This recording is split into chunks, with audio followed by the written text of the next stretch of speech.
दिए गए कार्यस्थगन प्रस्ताव पर आपने बोलने की अनुज्ञा दी, इसके लिए आपको बहुत बहुत आभार। महोदय, बनारस को प्रधानमंत्री जी ने क्योटो बनाने का वायदा किया था। कोडीन कहां से आ गया उसमें?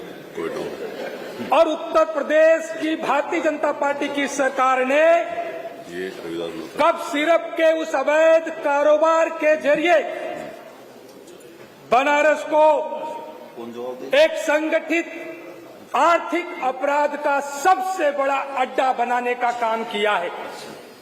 महोदय, यह कारोबार सरकारी तंत्र के संरक्षण में पल रहा था, बढ़ रहा था,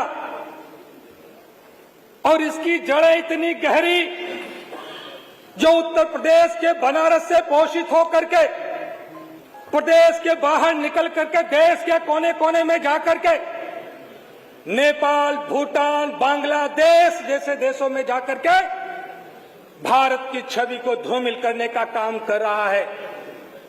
जहां भारत ज्ञान विज्ञान को फैलाने का काम करता था, वहां पर भारतीय जनता पार्टी की संरक्षण में सरकारी तंत्र ने उसकी पहचान को बदलने का काम किया। आज वो नशे का कारोबार करने का काम कर रहा है। मान्यवर, अभी जब इस पर 1 दिसंबर को ईडी आई, ईडी ने भी माना कि शायद इस तरीके के अवैध कारोबार से जो सरहद पार आतंकवादी संगठन है, उनको हो सकता है कहीं न कहीं से लाभ मिल रहा हो, मदद मिल रही हो। इस बात से न देश का कोई निवासी इनकार कर सकता है, और ईडी ने भी इस बात को स्वीकार किया।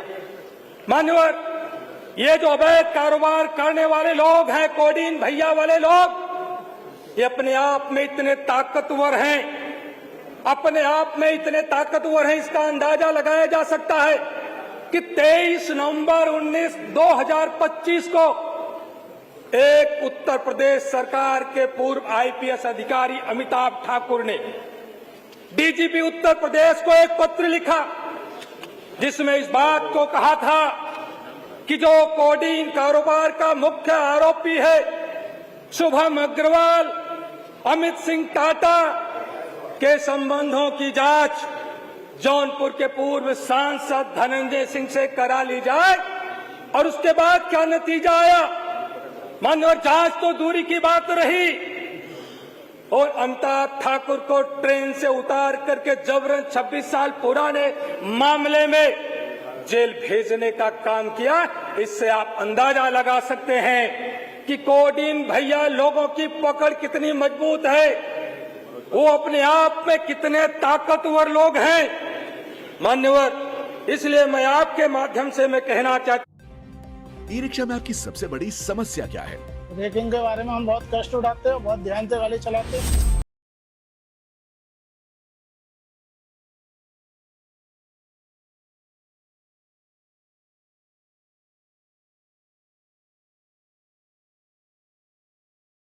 बिल्डिंग का उजागर करने का काम किया, सरकार ने मुझ पर मुकदमा दर्ज कराने का काम किया। हो सकता है कि आज इस कोडीन के अवैध कारोबार के बारे में मैं सदन में बात कर रहा हूं, मेरे ऊपर भी कल कोई फर्जी मुकदमा दर्ज कराया जा सकता है। मान्यवर, मैं पूछना चाहता हूं, जो लोग इस कोडीन कारोबार के मुख्य आरोपी हैं, ये आज से सरकार को नहीं पता चला, ये 2022 से जानकारी है।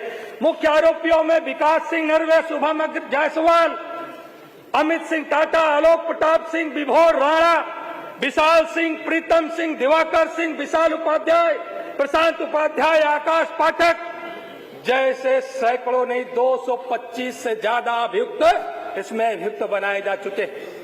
मान्यवर, लेकिन आज तक उत्तर प्रदेश वह प्रदेश है जहां पर जिसके ऊपर कभी एक प्राथमिकी भी नहीं दर्ज हुई थी, उनके भी घरों को गिराने का काम बुलडोजर से किया गया।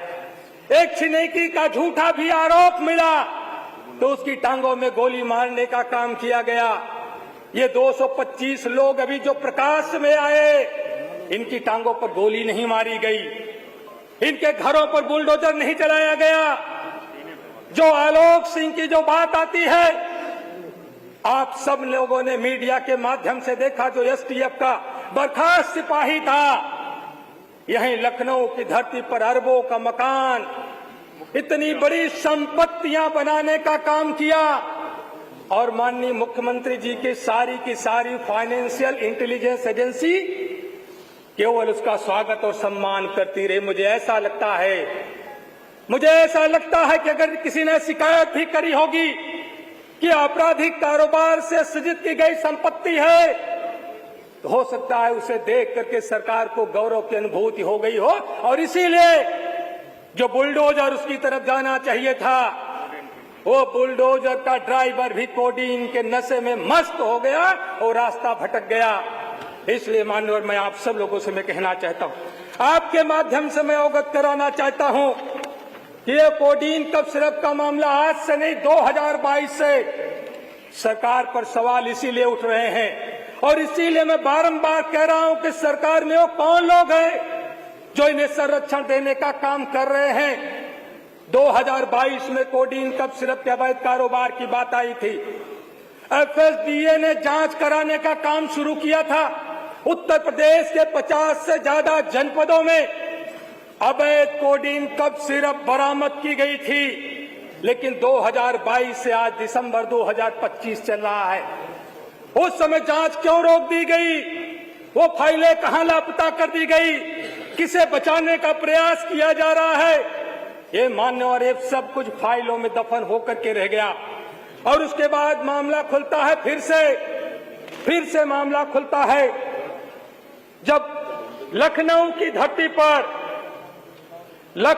धरती पर फरवरी 2025 में सुशांत गोल्फ सिटी में एक बार फिर से बड़ी बरामदगी होती है। लाखों बोतल न्यू फेंसिडिल सिरप पाया जाता है और प्राथमिकी में शुभम जायसवाल, विकास सिंह नरवे, अमित सिंह टाटा, आलोक प्रताप सिंह, ये सब लोग उसमें भी अभियुक्त बनाए गए। लेकिन फरवरी से लेकर के आज दिसंबर 2025 चल रहा है। दिसंबर 2025 चल रहा है। अगर उस पर प्रभावी कार्रवाई हो गई होती तो उत्तर प्रदेश की इतनी बदनामी नहीं होती।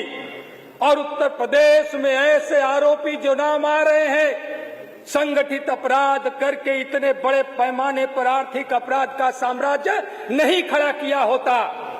माननीय, इसलिए ये मामला आप समझे, जो सेंट्रल ब्यूरो ऑफ नारकोटिक्स है वो कोडीन का एलोकेशन करता है, और कोडीन का एलोकेशन करने की कभी जांच नहीं कराई गई।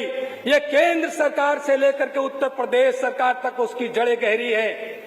जिस भी फार्मा कंपनी को कोडीन का एलोकेशन किया गया, उसकी सीएजी ऑडिट नहीं कराई गई, और कितनी मात्रा में किया गया, उसके बदले उसने कितनी मात्रा में कफ सिरप बना करके बाजार में उतारे, और वो कफ सिरप जो डॉक्टर के प्रिस्क्रिप्शन पर बिकना चाहिए, जिसके रिकॉर्ड के मेंटेनेंस की जिम्मेदारी मेडिकल स्टोरों की और उससे संबंधित सभी व्यवसायियों की, कम से कम 3 वर्ष उसको सुरक्षित करके रखने की होती है, उसमें बड़ा गोलमाल हुआ।